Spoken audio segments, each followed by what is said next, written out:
ممبر نور پر رونق افروز علماء کرام شعراء اعظام حاضرین مجلس میری ماں بہنوں نوجوان دوستوں اور بزرگوں السلام علیکم ورحمۃ اللہ وبرکاتہ۔ الحمدللہ رب العالمین والعاقبۃ للمتقین والصلاة والسلام علی من کان نبیا وآدم بین الماء والطین وعلی آلہ واصحابہ وذریاتہ واہل بیتہ اجمعین۔ اعوذ باللہ من الشیطان الرجیم، بسم اللہ الرحمن الرحیم۔ قال رسول اللہ صلی اللہ تعالی علیہ وسلم انا بعثت معلما۔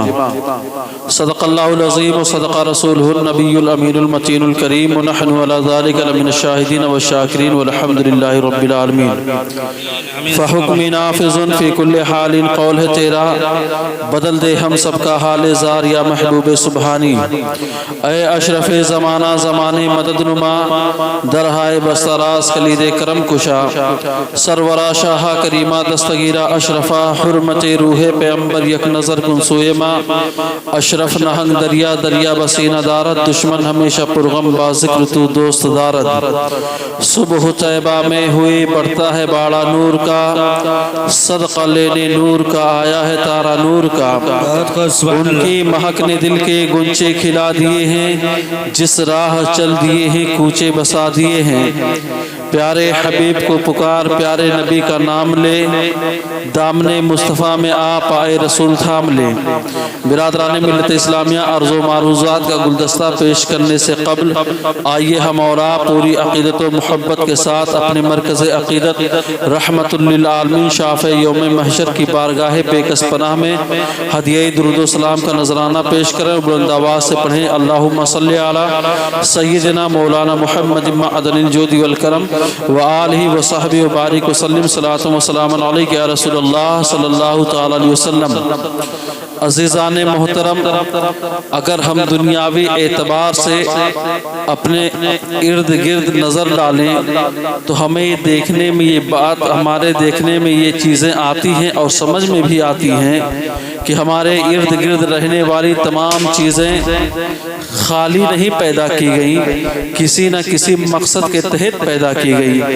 مثلاً اگر آپ اس صوفے کی بات کریں تو آپ جب دیکھیں گے تو آپ کے سمجھ میں آئے گا یہ جو صوفہ بنایا گیا ہے، اس کے اندر جو یہ کاریگری کی گئی ہے، محنت و مشقت کے ساتھ اسے سجایا گیا ہے، تو ایک بہترین گھر میں رکھنے کے لیے سجایا گیا ہے، اسٹیج پہ رکھنے کے لیے سجایا گیا ہے، اچھے لوگوں کے بیٹھنے کے لیے بنایا گیا ہے۔ غبارے پر اگر آپ غور و فکر کریں تو غور و فکر کے بعد یہ معمہ سمجھ میں آئے گا کہ اس سے بچوں کو بہلایا جا سکتا ہے اور اپنے فنکشن اور تقریبات کو اس سے مزین کیا جا سکتا ہے۔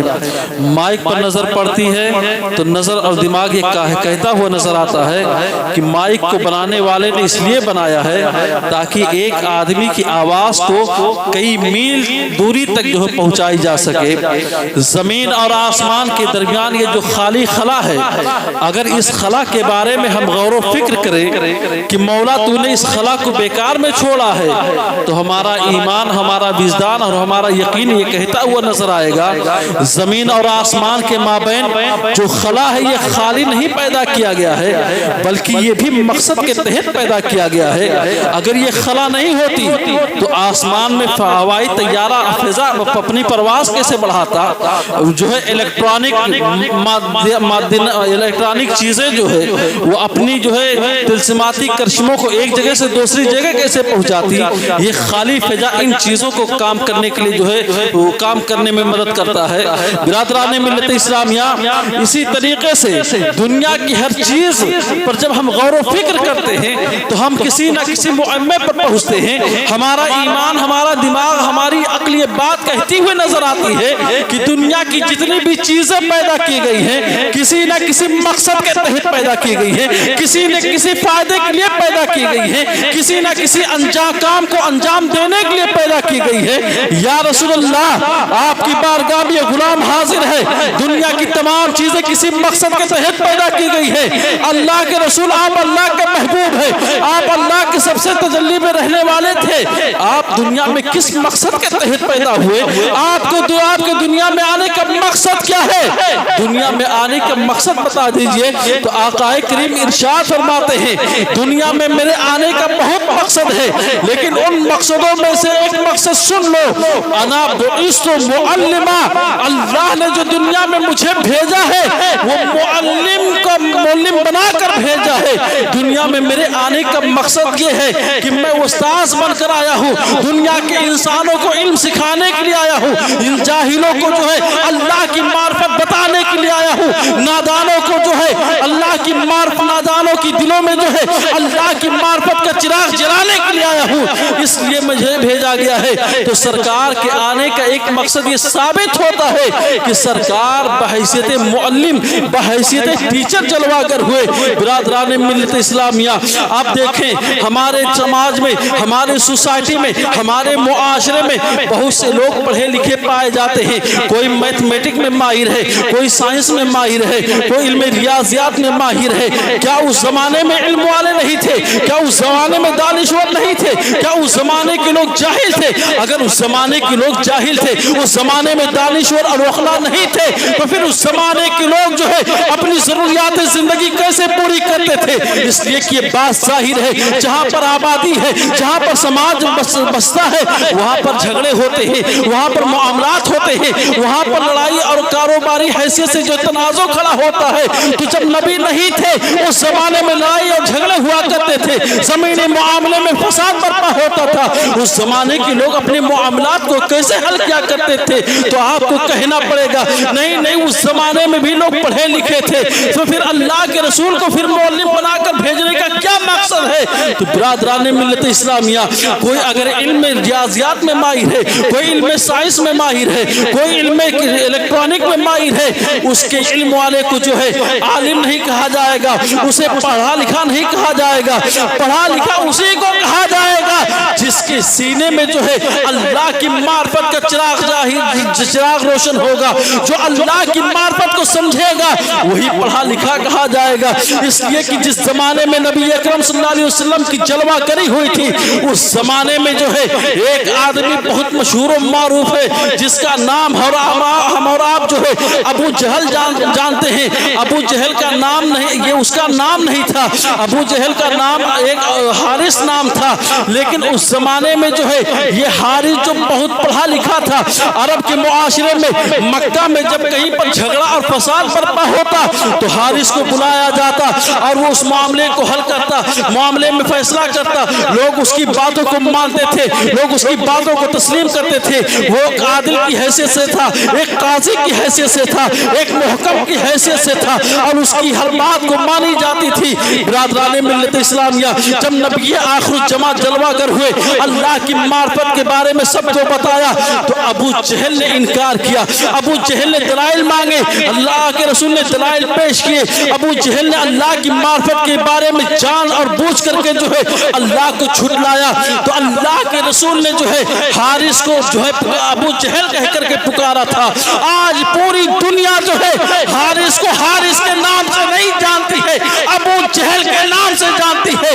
اس سے پتہ یہ چلتا ہے دنیا کے علم رکھنے والے کے سینے میں اگر اللہ کی معرفت کا علم نہیں ہے، پھر وہ عالم نہیں ہے، پھر وہ دانا نہیں ہے، پھر وہ جانکار نہیں ہے، وہ دانشور نہیں ہے۔ اصل میں دانشور وہی ہے جس کے سینے میں اللہ کی معرفت کا علم ہوگا۔ اسی لیے اللہ نے اپنے محبوب کو جو ہے معلم بنا کر بھیجا تاکہ لوگوں کے دلوں میں اللہ کی معرفت کا چراغ جلایا جائے۔